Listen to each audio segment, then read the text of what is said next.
Toto Wolff wants F1 rule changes as Mercedes boss calls FIA penalty unfair and unjust.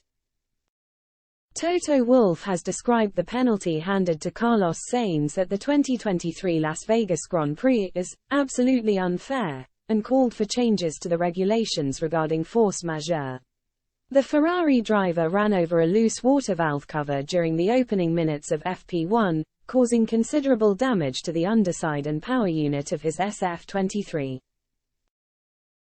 Concerns about a repeat incident eventually caused FP1 to be abandoned, while Sainz and Ferrari suffered millions in damages. So severe was the damage to the Spaniard's car, that he was forced to take a new energy store to compete in the rest of the race weekend.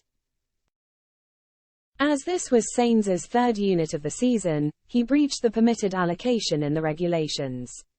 Despite heavy protests from Ferrari, widespread sympathy in the paddock and reluctance from the stewards, the FIA was forced to hand him a 10-place grid penalty for the Grand Prix. In their notes, the stewards acknowledged that they would have liked to explore handing Sainz an exemption from a grid penalty since neither he nor Ferrari could do anything to avoid the incident. However, there was no avenue in the current sporting regulations that would have allowed for such a ruling. This has sparked a debate about the sports rule set, with Wolff now calling for a look at possible changes. What happened to Carlos was absolutely unfair, the Mercedes team principal told Planet F1. I'm talking about the penalty.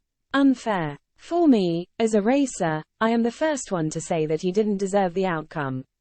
I think we should look at the rules. Force majeure is a difficult one. What happens with curb strikes? You destroy your car by riding up a curb. There's nothing you can do. What if you're riding over bumps with cold tires like it happened to Lando Norris in Las Vegas, and you smash it into the wall? Is that force majeure? Are people going to say this is a force majeure event?